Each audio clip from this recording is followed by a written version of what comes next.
Voy a empezar poniendo el contexto de por qué conocí y fui discípulo de Jordán Bruno Ollenta. Yo vengo de origen ruso, mis antepasados eran todos oficiales del ejército del zar. Después de la revolución hubo 3 años de guerra civil, en la cual mis antepasados pelearon contra los rojos, eran los blancos contra los rojos, los contrarrevolucionarios, los monárquicos contra los comunistas. Esa guerra se perdió, mis abuelos se exiliaron a Europa y llevaba a mi padre que tenía 2 años. Vengo de esa familia contrarrevolucionaria, formaba parte del exilio político en Argentina. Muchos anticomunistas vinieron después de la Segunda Guerra Mundial a refugiarse en Argentina. Y era, por supuesto, lector de los muchos periódicos en idioma ruso que había en esa época en Buenos Aires. Y de repente un día leo en uno de estos periódicos que va a dar una conferencia sobre guerra contrarrevolucionaria un tal Jordán Bruno Ollenta. Obviamente, para mí, la palabra contrarrevolucionario era, en ese momento, fue un imán. ¿Por qué? Obviamente yo me identificaba con los movimientos nacionalistas, tradicionalistas, católicos de la Argentina, pero ninguno de ellos se identificaba como contrarrevolucionario. Al contrario, había movimientos que se jactaban de ser justamente revolucionarios. Atraído por esa palabra, fui a escuchar a Jordán Bruno Ollenta al acto de proclamación de una organización nueva que nacía, que se llamaba Legión Nacionalista Contrarrevolucionaria, justamente, en la década del 60. Y me impresionó mucho escucharlo, me impactó sobremanera, hasta lo vi como una especie de profeta. Su verba era absolutamente contagiante, te convencía, te arrastraba, querías salir a hacer cosas. Curiosamente, una cosa era la maestría oratoria de Ollenta y otra cosa sus escritos. Sus escritos no reflejan esa llama con la que hablaba Ollenta. Son más grises, son un pálido reflejo, pero cuando hablaba era apasionante. Y ahí me entero de que había clases de filosofía que él daba en su casa, clases privadas de filosofía, los lunes y los jueves. Yo tenía 15 o 16 años, empecé a ir a esas clases. La de los jueves creo que era absolutamente filosofía pura, pero los lunes lo que hacía el profesor era abrir el diario La Nación del día, leer una noticia cualquiera y explicarla desde el punto de vista del filósofo. O sea, tomaba esa noticia, la elevaba, la veía con los ojos del filósofo, y esa noticia adquiría una connotación totalmente distinta a la que uno había percibido al leer la visión del filósofo. Era apasionante escuchar eso. Por supuesto, me llamó la atención de que este hombre tan talentoso tuviera que dar clases en su casa. Y poco a poco, bueno, fui conociendo su biografía, su historia de persecuciones. Ollenta la pasó muy mal en su vida en términos económicos, en términos de calumnias, y sobrellevó eso con un espíritu estoico admirable. Hoy se usa mucho, está de moda la palabra resiliencia. Bueno, yo lo definía como estoicismo. Éramos generalmente jóvenes los que íbamos a esa clase en la calle Céspedes, cerca de Chacarita. Ahora me acabo de enterar que en el 50 aniversario, que se cumple el 27 de octubre de su martirio, van a poner una placa en esa casa de la calle Céspedes. Y por supuesto, como yo decía, contagiaba a Ollenta, y nosotros los jóvenes queríamos hacer algo. ¿Y qué nos tocaba hacer? Salir a hacer pintadas, porque Ollenta había prohibido cualquier otro tipo de actividad. Y ahí, con el pasar de los años, me convencí que también en eso había sido profético. Nosotros, los jóvenes, soñábamos con los fierros, queríamos salir a combatir.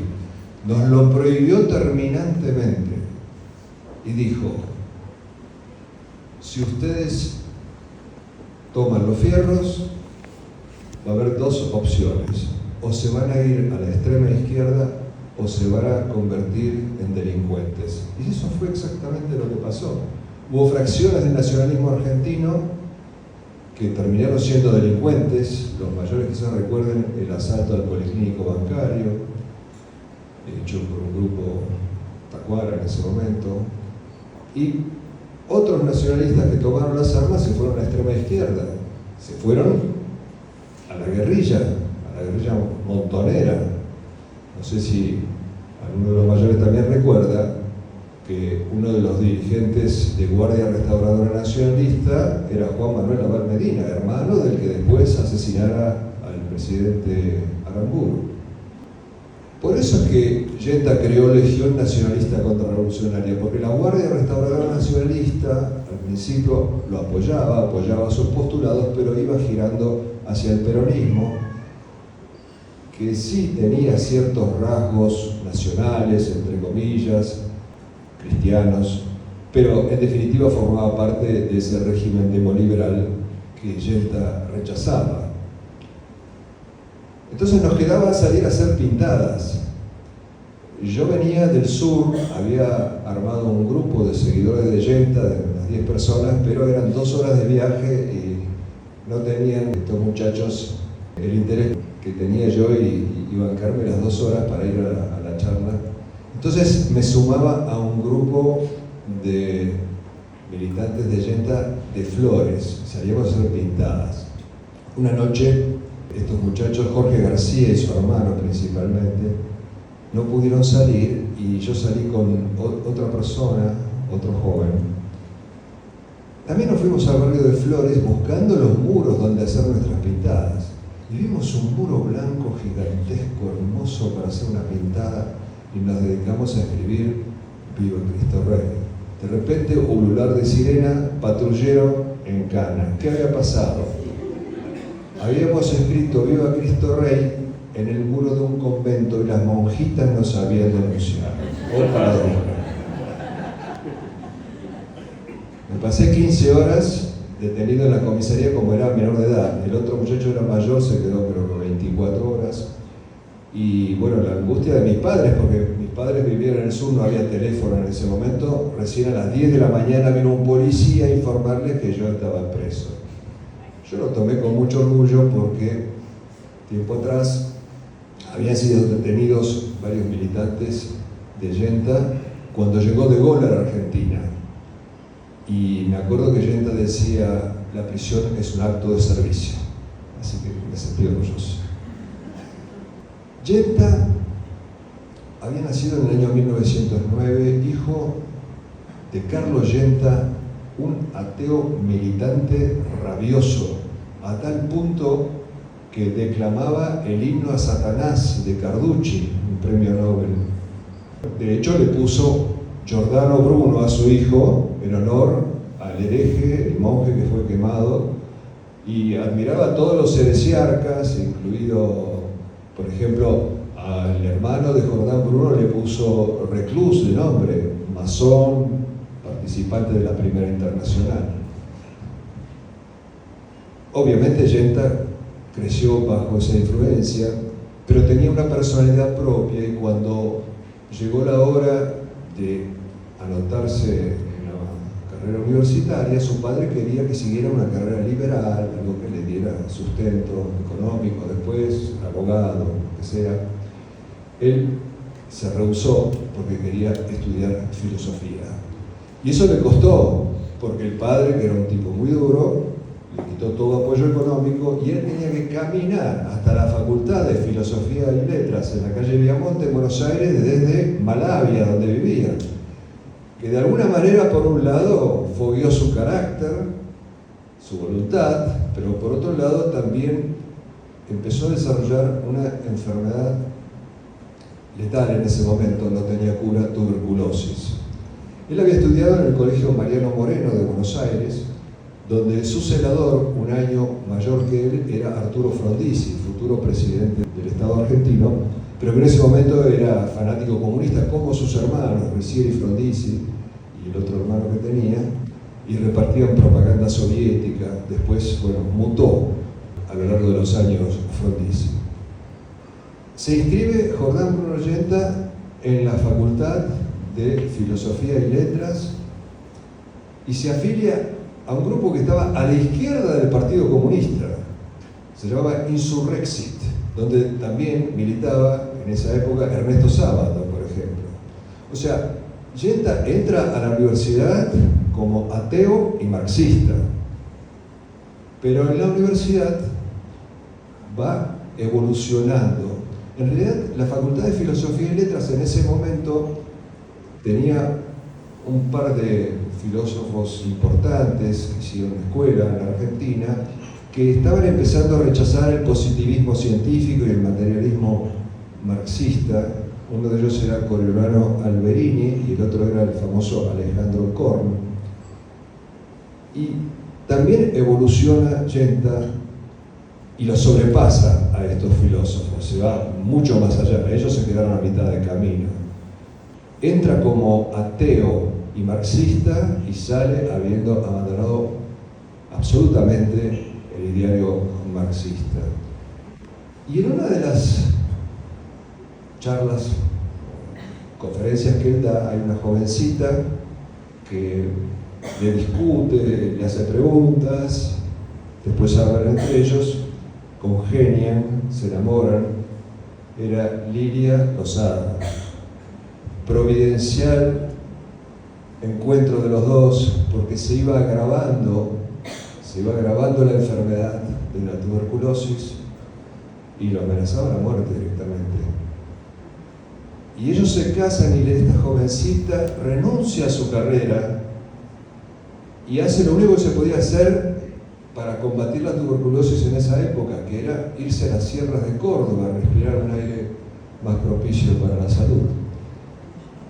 Y ella, abandonando su carrera, se convierte en maestra rural para mantenerlo allí. Y fue providencial también haberse ido a Córdoba porque unos amigos le prestaron una casa y él en esa estadía, en un pasaje bucólico, Vialet Macé, creo que se llamaba el pueblo, va madurando y mejorando en su salud increíblemente. Una enfermedad que en ese momento era incurable, termina desapareciendo esa enfermedad. Muchos han hablado de milagro, pero no solo desaparece la enfermedad, sino que desaparece todo vestigio de esa educación filosófica acristiana que había recibido. ¿Por qué? Porque Yenta se dedica a estudiar a los filósofos, a la filosofía perenne, y se interesa particularmente en la metafísica. Estudia a Platón, a Aristóteles, con gran profundidad. Y cierta vez cuando lo va a visitar Alejandro Korn, el filósofo, y habla con él, y Yenta le expresa de todas las cosas nuevas que ha estado elaborando con la lectura de los filósofos perennes, le dice Alejandro Korn: usted se nos está yendo, usted se nos está yendo. Y así era. Hay un hombre, Genonche Villarino, que después fue también profesor en la Escuela de Aviación Militar, cuyo abuelo le había prestado esa casa, y cuenta que en determinado momento tenían una habitación, Yenta y Lilia, y en determinado momento en esa habitación, estaba cerrada en ese momento, escuchan que Yenta, con una voz muy fuerte y alborozado, dice: sí, Lilia, creo. ¿Qué había pasado? Yenta organizó un seminario dedicado al filósofo Jacques Maritain. Era un seminario dedicado a su libro Los grados del saber. Y Yenta mismo dice que después de terminado el seminario, él se sintió tan conmocionado por la filosofía de Maritain expresada en ese libro, que dijo: necesitamos una revelación no humana. Hay que morir para no morir. El Evangelio es el que está indicando ese camino. Hay un filósofo español, García Morente, en esa época, en los años 30, que había sido decano de la Facultad de Filosofía de Madrid y que le habían asesinado a un hermano, los comunistas, en la plena guerra civil en España, y se exilia a Buenos Aires y recae justamente acá en Tucumán. Y llega a ser decano de la Facultad de Filosofía en Tucumán. Inclusive su libro más conocido, Lecciones Preliminares de Filosofía, se dicta acá en Tucumán en 1938. Y él está dando una charla y García Morente también había evolucionado y antes aún de llegar a Tucumán, secretamente, íntimamente había decidido que iba a abrazar el sacerdocio. Pero todavía sus charlas eran las mismas que dio toda su vida anterior. Entonces lo enfrenta Allende después de la conferencia y le hace toda una serie de objeciones. Y García Morente, en vez de retrucar, le dice: nosotros tenemos que hablar. Y se junta con él y le cuenta que sí, que él ya está en ese camino. García Morente había advertido que pensaban lo mismo o se dirigían a pensar lo mismo. Esa evolución hacia el cristianismo le costó cara a Allende, porque poco a poco todos aquellos que lo veían como una gran promesa de la filosofía fueron tomando distancia, el mismo Alejandro Korn. A propósito, me acuerdo que en alguna charla que yo escuché en la casa de Allende, él contaba que Alejandro Korn, ya en su lecho de muerte prácticamente, ordenó que trajeran champán para sus amigos y sus estudiantes, un grupo de gente que se reunió ahí como despidiéndose, y si bien decía, quiso presentar eso como una especie de serenidad socrática frente a la muerte, para Allende era en realidad una muestra de nihilismo, ¿no? una mueca burlona de la nada. Allende fue perdiendo los trabajos que tenía, llegó a ser interventor de la Universidad del Litoral, nada menos. Era profesor a los 30 años, era excepcionalmente aventajado y sin embargo perdía concursos o le echaban de trabajo. Por ejemplo, cuando se presentó a competir por una cátedra de sociología, era una de sus especialidades, le ganó en el concurso José María Rosa, un historiador respetable por supuesto, pero que era historiador, no era sociólogo. El hecho de levantar las banderas de Dios y la patria le estaba costando muy caro. Paralelamente, él se abrazó al revisionismo histórico. En 1888 había salido el libro de Adolfo Saldías, Historia de la Confederación Argentina.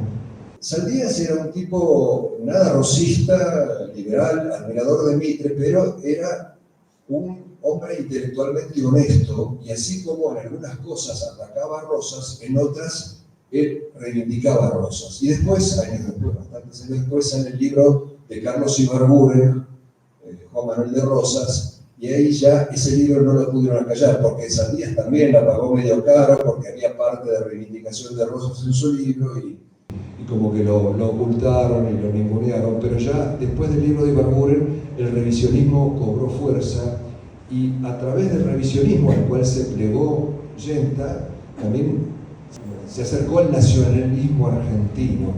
Él, en un librito que se llama En defensa de la fe y de la patria, explica que apoyó a Rosas porque Rosas se opuso a las logias masónicas en la Argentina y las echó fuera de las fronteras de la Argentina.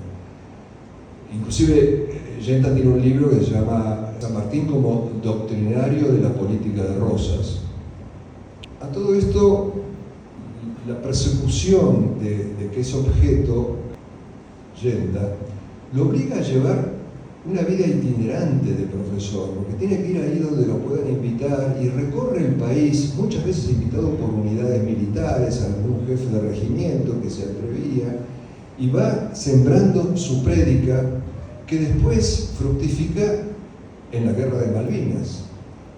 Allende era muy admirado por sectores del ejército y sobre todo por la Fuerza Aérea. En la Marina su prédica aparentemente no llegó tanto, aunque he escuchado que hubo un par de oficiales de Marina que también frecuentaban sus charlas. Pero lo fundamental es que con su doctrina de guerra contrarrevolucionaria, el libro que se publicó en el año 62, preparó a integrantes de las Fuerzas Armadas Argentinas para lo que se veía, que él lo veía claramente. Se venía la guerra revolucionaria y había que tener una operatoria para oponérsele.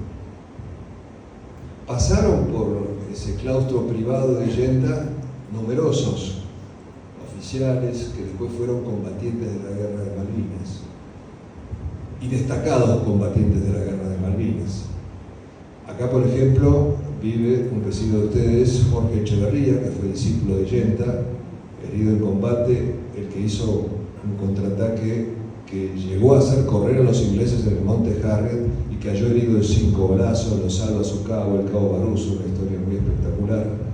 También fue discípulo de Yenta Horacio Losito, del combate de Tocmaló en Malvinas, que sigue combatiendo hasta desangrarse y gritándole a los compañeros: no se rindan, carajo. Jorge Farinera, otro combatiente destacado, discípulo de Yenta. Por supuesto, no en todos la prédica de Yenta prendió firmemente hasta el final. Lamentablemente hubo otros que se desviaron. Aldo Rico, de gran coraje personal en combate, fue discípulo de Yenta, pero después tomó un camino absolutamente deplorable. Por supuesto, yo creo que fueron las excepciones. En la mayor cantidad de sus discípulos prendió muy fuerte y sobre todo prendió en los cadetes de la Escuela de Aviación Militar. Después de la guerra, un par de periodistas británicos publicaron un paper de la inteligencia británica que hablaba del factor Yenta en la Guerra de Malvinas. El factor Yenta en la Guerra de Malvinas lo publican los británicos durante muchísimos años, no se habló nada de eso en la Argentina. Inclusive cuando yo publiqué esto en mi libro La pasión según Malvinas, me escribió la hija de Yenta, Liz, y me dijo: sos el primer periodista que habla del factor Yenta argentino. ¿Qué decían estos miembros de la inteligencia británica? Que era la prédica de Yenta, que había aprendido tan fuerte en los cadetes de la Escuela de Aviación Militar, que explicaban el arrojo absolutamente incomprensible, sobrenatural casi, de los pilotos que diezmaron a la flota británica. Porque, no sé si ustedes lo tendrán claro, nosotros teníamos 5 aviones que eran de última generación, los Super Estándar los tenía la Marina, pero la inmensa cantidad de nuestros aviones eran obsoletos, eran modelo 50 y atacaban fragatas modelo 80 y las destruían con un coraje a toda prueba que no se puede explicar nada más que con el coraje. Ahí había una mística, es eso que había aprendido de las enseñanzas de Yenta. Y curiosamente, hablando con justamente oficiales de la época, camaradas de los caídos en combate, me contaban que esos héroes de la aviación eran héroes aún antes de haber ido al combate en Malvinas. Por ejemplo, me contaban que había nombrado un director liberal en la Escuela de Aviación Militar que había prohibido el rezo del rosario. Y había un oficial caído el 1 de mayo en combate, que en ese momento era cadete, que a las 2 de la mañana levantaba a los cadetes para rezar el rosario. Y le metían 10 días de arresto y volvía a hacerlo y volvía a hacerlo. Había otro oficial que cayó el 8 de junio, en el día más negro de la flota británica, atacando los buques en Bahía Agradable, Alfredo Vázquez, que era de 4º año y hacía marchar a los cadetes de 1er y 2º año cantando Cara al Sol. 10 días de arresto, cumplía el arresto, volvía a hacer lo mismo.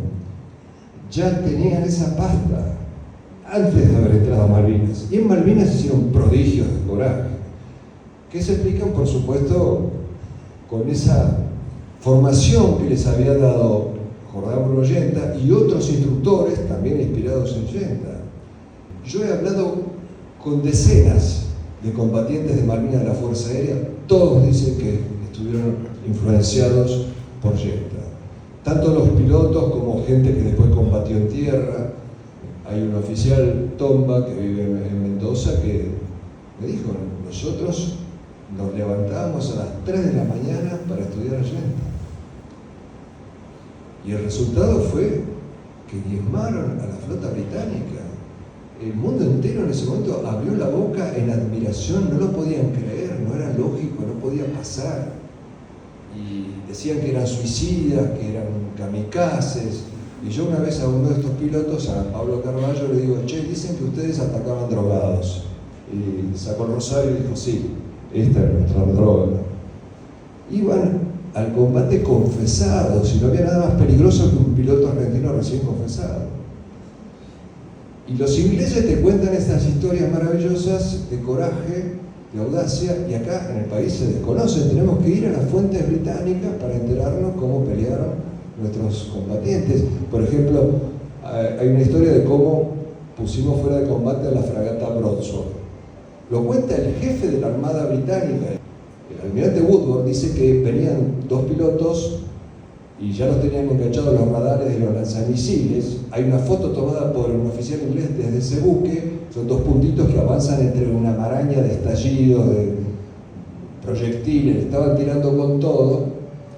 Y dice, son hombres muertos porque si te agarra el radar del misil, el misil no le puede agarrar. ¿Y qué hicieron estos dos pilotos? Se pusieron ala con ala y los radares que vieron dos blancos, de repente vieron un solo blanco, se desorientaron, no salieron los misiles y pusieron fuera de combate a la fragata Broadsword.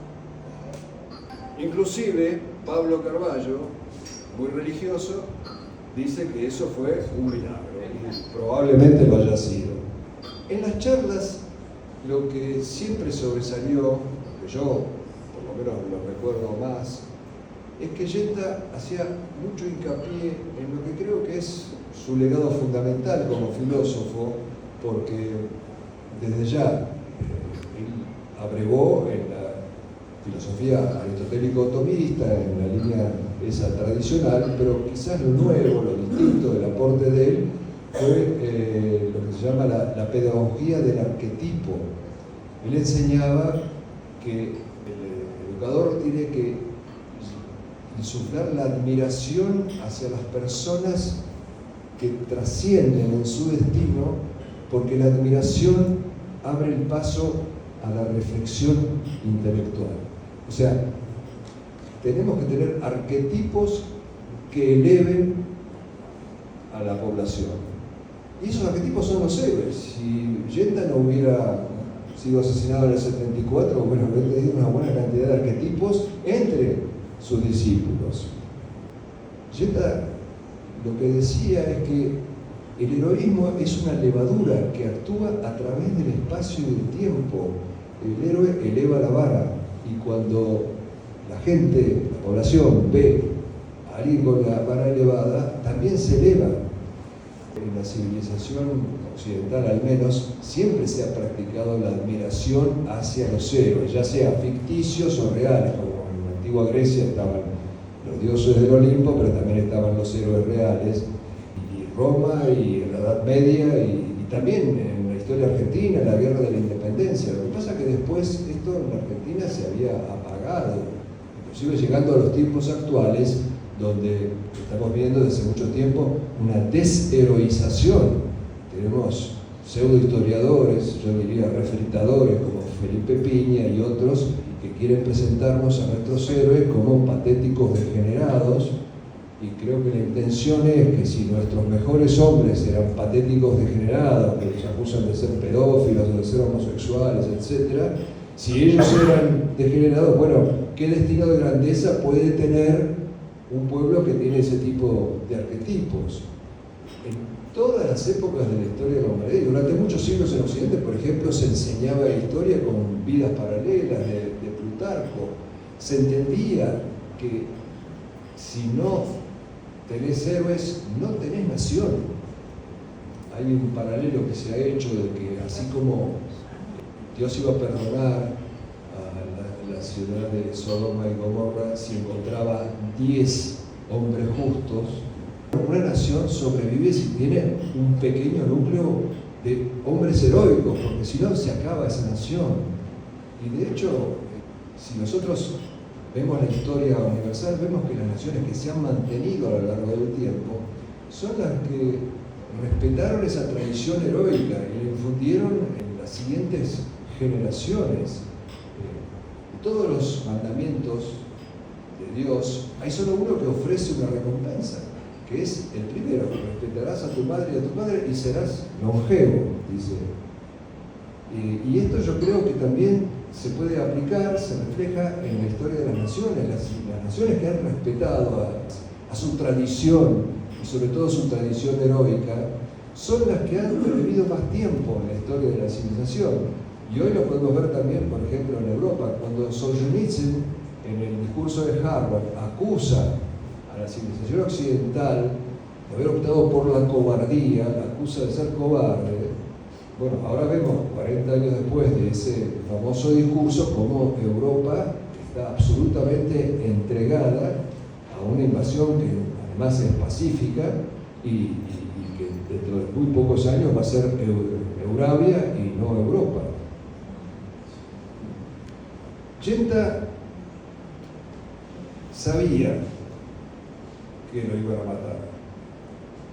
Repetidas veces recibía amenazas, pero él enseñaba esto, de que, como decía el poeta latino Horacio, dulce et decorum nuestro patria mori. Bueno, él puso el cuerpo donde puso la boca. Él enseñaba que no hay mejor muerte, y la filosofía, justamente la preparación para la muerte, no hay mejor muerte que morir por la patria y por Dios. Él podía haber evitado, ¿no? Aparta de mí este cáliz, podía haberlo evitado, porque entre todas las amenazas y el terrible clima de violencia que se vivía en el país, podía haberse ido, le hubiera ofrecido ser decano de la Facultad de Filosofía en Lisboa, le hubiera ofrecido armar el Departamento de Filosofía de la Universidad de Guadalajara. Y él se negó, como se había negado cuando era joven. Alejandro Korn, para enderezarlo filosóficamente, le había conseguido una beca para estudiar filosofía en Francia, y él la rechazó. Prefirió la filosofía antes que la carrera, porque una beca en Francia le habría posibilidades de una carrera en el exterior. Y lo rechazó, así como Carlos Alberto Saccheri, que había estudiado en Canadá, se podía haber ido a Canadá, pero no le esquivaron el bulto al peligro. En realidad, Genta enseñaba que tenemos que vivir peligrosamente, y en eso imitar, por supuesto, a Cristo. La enseñanza de Genta permanente era el reinado de Cristo en nuestro país. No debe reinar el dinero. Por supuesto, también se oponía al poder internacional del dinero, pero precisamente en nuestro país era Cristo reina, no el dinero. Ese es el fin. Genta, a sabiendas de lo que le iba a pasar, lo que me comentaron sus seres más queridos era que él no le temía a la muerte, sí le temía a la tortura, porque temía no poder resistir la tortura. Pero Dios le ahorró ese paso y lo asesinaron sin torturarlo. Hay distintas versiones sobre cómo murió, porque en una de ellas yo escuché de que iba a tratar de agarrarlos a puñetazos. Otra versión, quizás más verosímil, es que empezó a hacerse la señal de la cruz y así murió. Yo fui al entierro de Genta, en medio de todo ese dolor, esa congoja. Se me acercó un coronel y me dijo: ahora sí, nos vamos a ir matando uno por uno, que es lo que Genta había dicho que no hay que hacer. Porque cuando asesinaron al primer oficial, Azúa de apellido, en el año 71, los camaradas de ese oficial, que eran discípulos de Genta, fueron y dijeron exactamente eso que yo escuché en el entierro de él: vamos a buscarlos y los vamos a matar uno por uno. Y Genta dijo: de ninguna manera, porque si ustedes hacen eso, dejan de ser un ejército y se convierten en una banda. Y eso fue lamentablemente lo que pasó en la guerra antisubversiva, la llamada Guerra Sucia. Por supuesto, había que exterminar a los guerrilleros, pero a la luz del día y con la ley en la mano. Al haberlos exterminado de la manera que se hizo, irregular, ilegal, eso no importa tanto, pero sobre todo inmoral, llevó a nuestro país a que los convirtieran en mártires y que finalmente llegaran al poder. Los terroristas llegaron al poder una vez que se convirtieron en mártires y que se los rodeó de esa aureola de jóvenes idealistas. Por supuesto, el kirchnerismo tiene toda la culpa en eso. Yenta sostenía que había que exterminar a los terroristas, pero con la ley en la mano. Y una cosa muy importante que también siempre enseñaba Yenta, súper importante, y es el nacionalismo que él enseñaba no tenía nada que ver con otros grupos nacionalistas, porque Yenta le dio al nacionalismo una definición, yo diría, aideológica y hasta casi apolítica. La definición de nacionalista para Yenta era el amor exasperado a la patria cuando ésta se encuentra en peligro. El nacionalismo de Yenta no tenía nada que ver ni con el fascismo. De hecho, aunque era admirador de José Antonio Primo de Rivera, fundador de la Falange Española, también me acuerdo que subrayó una vez que cuando a José Antonio lo invitan a una conferencia de movimientos fascistas de Europa en Montreux, se niega a ir José Antonio y escribe una carta donde demuestra que su movimiento no es fascista. De hecho, hace un tiempito entrevisté a Mario Caponeto y me dijo: yo no hubiera vivido ni una semana en una Italia fascista.